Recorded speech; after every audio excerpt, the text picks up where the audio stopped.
Hello students, तो ये है आपका प्रश्नावली 8.1 का प्रश्न क्रमांक 9।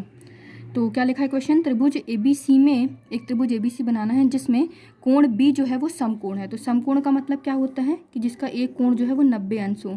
तो 90 अंश किसको करना है, कोण B को। तो मतलब ये जो 90 अंश वाला कोण होगा ये मेरा होगा कोण B, ठीक है। और ऐसे करके हमको एक त्रिभुज बनाना है। तो हम A यहाँ पर भी लिख सकते हैं, C यहाँ पर भी लिख सकते हैं, या C यहाँ लिख सकते हैं, A यहाँ लिख सकते हैं।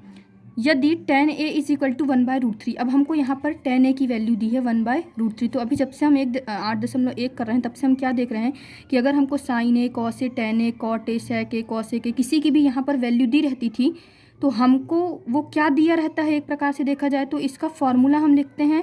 जैसे tan का लिखेंगे लंब बट्टे आधार, और ये उन्हीं दोनों की वैल्यू रहती है कि लंब की वैल्यू 1 और आधार की वैल्यू √3, और इन दोनों की हेल्प से हम कर्ण की वैल्यू यहाँ से निकाल लेंगे। इस चीज़ के देने का मतलब सिर्फ तो सिर्फ यही होता है कि लंब और आधार, ये दो चीज़ें आपको गिवन है, तीसरी आपको निकालनी रहती है जो आप पाइथागोरस प्रमेय से निकाल लेते हो, ठीक है। तो ये क्वेश्चन पढ़ के अभी हमने इतना समझा, अभी मैंने पूरा क्वेश्चन पढ़ा ही नहीं है, ठीक है। अब आगे क्वेश्चन पढ़ते हैं। तो निम्नलिखित के मान ज्ञात कीजिए। अब अपन को मान ज्ञात करने के लिए दिए हैं, दो क्वेश्चन दिए हैं इसके अंदर। फर्स्ट है साइन ए कॉस सी। तो अब देखो यहाँ पर साइन थीटा की वैल्यू a है और कॉस में थीटा की वैल्यू c हो गई है। मतलब हमको इस डायग्राम को दो बार बनाना पड़ेगा। एक बार थीटा लेना पड़ेगा a को, और जब कॉस c की वैल्यू निकाल लेंगे तो थीटा लेना पड़ेगा c को। ऐसी कॉस a के साथ भी, c के साथ भी, a के साथ भी, c के साथ भी, a के साथ भी और c के भी साथ। मतलब कहने का है ये कि b तो 90 ही रहेगा, पर एक बार हम क्या करेंगे, जब a को थीटा मानेंगे तो साइन a और कॉस ए की वैल्यू निकालेंगे, है ना, साइन ए और कॉस ए की। और दोबारा सी को थीटा मानेंगे तो कॉस सी और साइन सी की वैल्यू निकालेंगे, साइन सी और कॉस सी की वैल्यू निकालेंगे, और फिर उन वैल्यूज़ को उठा के हम इसमें पुट कर देंगे, ठीक है। तो क्वेश्चन स्टार्ट करते हैं। तो ये देखिए आप, मैंने यहाँ पर दो डायग्राम बनाए हैं। कोण भी तो हमारा समकोण ही रहेगा, 90 डिग्री यहाँ पर भी रहेगा, यहाँ पर भी रहेगा। लेकिन एक बार हम क्या करेंगे, ए को थीटा बनाएंगे और दोबारा में हम क्या करेंगे, इस सी को थीटा बनाएंगे। ये थीटा का कंसेप्ट क्या है, ये मैंने आपको सबसे फर्स्ट वीडियो में बनाया था कि 90 डिग्री के सामने वाली भुजा जो है वो कर्ण होती है, तो ये भी इसकी कर्ण ही होगी। थीटा के सामने की भुजा लंब होती है, तो इस वाले केस में थीटा के सामने की भुजा ये जो है ये लंब हो जाएगी, और ये बची तो ये आधार होगी। जबकि इस वाले केस में थीटा सी है तो इसके सामने की भुजा लंब जो है वो ए बी हो जाएगा, और जो बचा वो आधार होगा। अब इसके अकॉर्डिंग हमारे जो क्वेश्चन है उसमें हमको साइन ए कॉस सी इसके अकॉर्डिंग और साइन ए कॉस सी इसके अकॉर्डिंग निकालनी है। तो चलो निकालते हैं। देखो यहाँ पर थीटा की वैल्यू ए है तो हम यहाँ से साइन ए और कॉस ए निकाल सकते हैं। यहाँ पर थीटा की वैल्यू सी है तो हम यहाँ से साइन सी और कॉस सी की वैल्यू निकाल सकते हैं, ठीक है। तो देखो साइन ए, साइन का फॉर्मूला क्या होता है, मैंने आपको बताया था ल अ ल क आ। तो साइन की क्या होती है, लंब बटे कर्ण। कॉस की क्या होती है, आधार बटे कर्ण।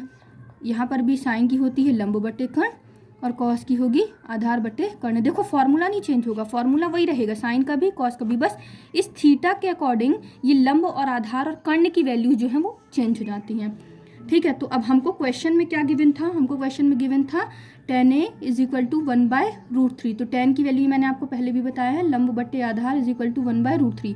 लंब की वैल्यू क्या गिवन है आपको 1, आधार की क्या गिवन है √3। तो हम कर्ण की वैल्यूज़ की हेल्प से निकाल लेंगे और फिर इन वैल्यूज़ में रख देंगे और क्वेश्चन सॉल्व कर लेंगे।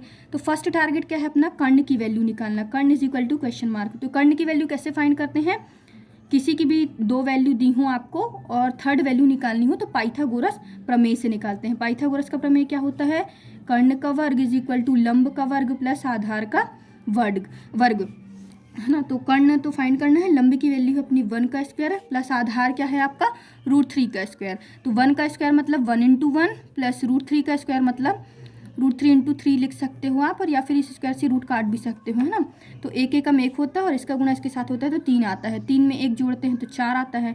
ये किसकी वैल्यू आती है, कर्ण के स्क्वायर की। तो कर्ण की वैल्यू क्या हो जाएगी √4, मतलब कर्ण इज इक्वल टू 4 को ऐसे निकालते हैं, 2 दूनी 4, 2 एकम 2। तो 2 कितने बार आया है, 2 बार आया है। मतलब कर्ण रूट के बाहर जो भी चीज़ 2 बार होती है वो एक बार बाहर निकलती है, तो कर्ण की वैल्यू आ गई 2। अब देखो कर्ण है 2, लंब है 1 और आधार है √3। तो हमने जबकि हमको कर्ण लंब आधार की वैल्यू पता है तो हम लोग क्या करेंगे, इसमें रख देंगे साइन ए में। तो देखो साइन ए का होता है लंब बटे कर्ण। ये ए जो है यहाँ पर लंब हम इस वाले फिगर के अकॉर्डिंग मानेंगे तो देखो लंब, इस वाले फिगर में लंब क्या है BC, तो ये लिखा मैंने BC।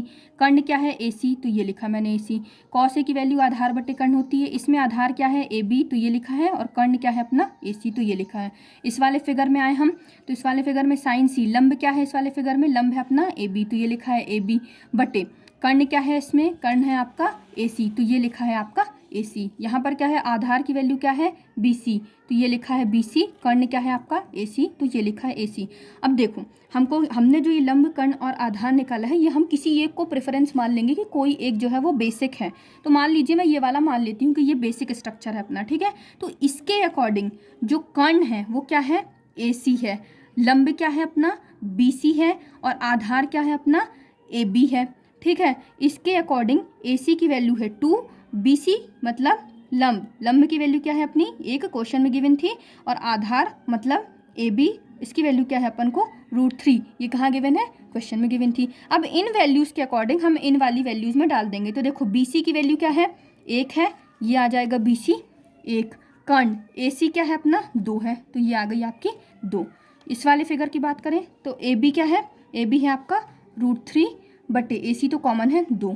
इसमें बात करें तो AB क्या है अपना √3 बटे AC क्या है आपका, AC तो कॉमन है 2 इज इक्वल टू BC क्या है आपका 1, और AC जो है वो है आपका कॉमन 2। तो अब ये चारों वैल्यूज़ आ गई हैं। अब हम क्या करेंगे, क्वेश्चन उठाएंगे 1, उसमें सारी वैल्यूज़ पुट कर देंगे, क्वेश्चन उठाएंगे 2, उसमें सारी वैल्यूज़ पुट कर देंगे, और सॉल्व करके आंसर देख लेंगे।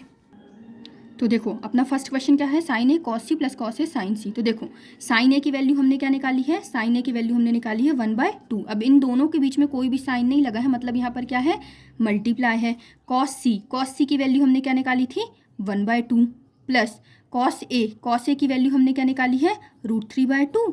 इन दोनों के बीच में कुछ भी साइन नहीं, मतलब मल्टीप्लाई है। और sin C की वैल्यू हमने ऊपर निकाली है, क्या निकाली है √3/2। अब हम इनको सॉल्व कर देंगे। तो देखो ये दोनों गुणा में है और ये दोनों गुणा में है, तो पहले गुणा करेंगे उसके बाद ऐड करेंगे। तो 1 एकम 1 बटे 2 दूनी 4 प्लस √3 का गुणा √3 के साथ होगा तो √3 स्क्वायर आएगा, और स्क्वायर से स्क्वायर रूट कट जाएगा, तो सिर्फ यहाँ पर 3 बचेगा, 2 दूनी 4।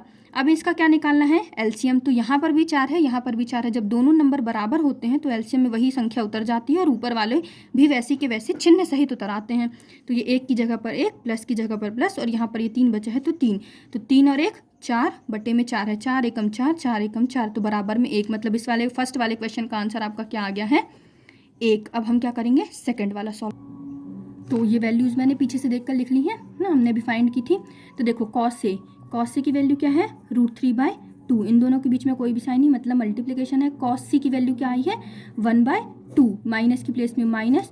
sin A की वैल्यू क्या है अपनी 1/2 इंटू sin C की वैल्यू क्या है √3/2। अब क्या करना है, इसका इसके साथ मल्टीप्लाई, इसका इसके साथ मल्टीप्लाई, और जैसे पीछे एलसीएम निकाले थे वैसे एलसीएम निकाल देंगे। तो √3 का गुणा, किसी भी नंबर का गुणा यदि 1 के साथ होता है तो वही नंबर आता है √3 बटे 2 दूनी 4। इस माइनस की जगह पर माइनस √3 एकम √3 बटे 2 दूनी 4। फिर से वही चीज़ हुई कि यहाँ पर दोनों नंबर बराबर है। और वैसे यदि देखा जाए तो ये वाला नंबर, इसके सामने कोई सा भी साइन नहीं है, मतलब प्लस में है, और यही वाला नंबर माइनस में, मतलब ये दोनों नंबर बराबर हैं, और एक में प्लस साइन है और दूसरे में माइनस साइन है। तो प्लस से माइनस जो है वो कैंसिल हो जाता है, और आंसर इसका क्या आ जाएगा 0। तो ये आपका आंसर हो गया। तो इस वाले क्वेश्चन में हमने क्वेश्चन नंबर 9 का पार्ट ए और पार्ट बी 2 क्वेश्चन दिए थे, वो दोनों सॉल्व कर दिए। एक का आंसर 1 आया है, दूसरे का आंसर 0 आया है। आई होप कि ये वीडियो आपको पसंद आया होगा। अगर कोई डाउट है तो आप कमेंट सेक्शन में पूछ सकते हैं। यदि आपको वीडियो पसंद आया है तो आप लाइक कर सकते हैं, सब्सक्राइब कर सकते हैं चैनल को। Thank you so much.